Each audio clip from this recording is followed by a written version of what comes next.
السلام عليكم ورحمة الله وبركاته.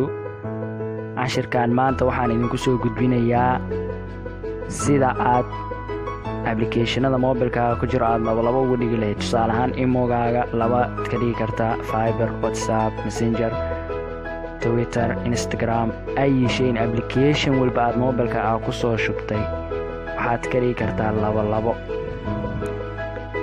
xataa qaarkood oo ku ogolaanaya ayaa jira mobilkaaga ku yimaaday inaad laba ka dhigto. applicationka magaciisa waxaa la dhahayaa Parallel Space.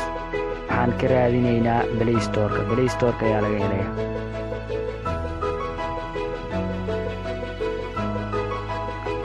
searching-ka meesha waxaan gelinaynaa Parallel Space. ani hore ayaan u raadiyay, hore iga soo qabsaday Parallel Space. waa kaasa applicationka waa kana. anigu waa soo degsaday, open buu iga rabaa. hadda dibaddana geey.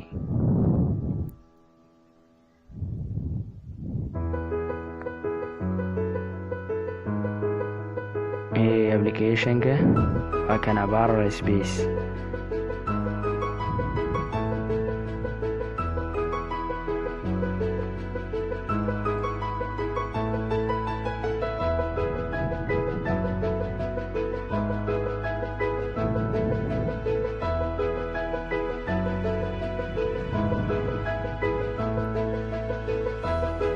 soo kacaya applicationka.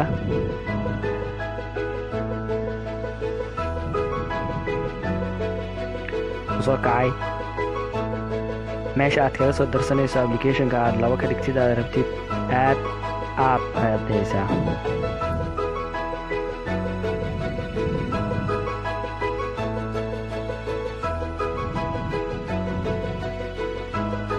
applicationka aad doontid ayaad kusoo darsan kartaa.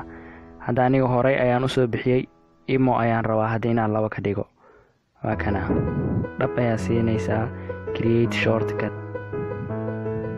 ayaad korgeynaysaa. shortcutkan hadda wuu noo samaysmay. intuu kusoo dhacayaa waa kana. waan kicinaynaa imo plus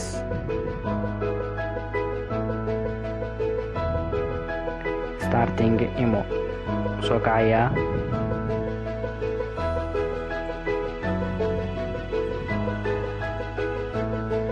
markaas uu noo soo kacay, lambarkii ayaan gelinayaa.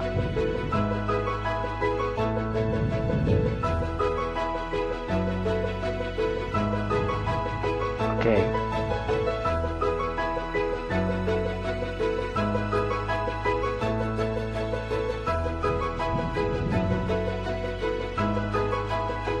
dan hore ayaan u samaystay. magacaygu way keenay.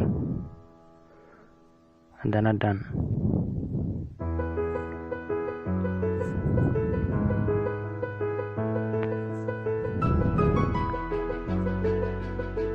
u kacaya. waa kasa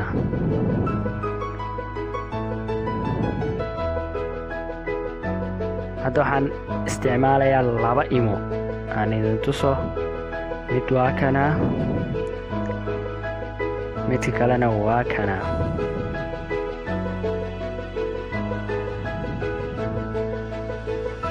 inkasta waxaan idin rajaynayaa guul. asalaamu calaykum waraxmatullaahi wabarakaatu. intaana ka kulmayno videogan videogiisa xigo. خير.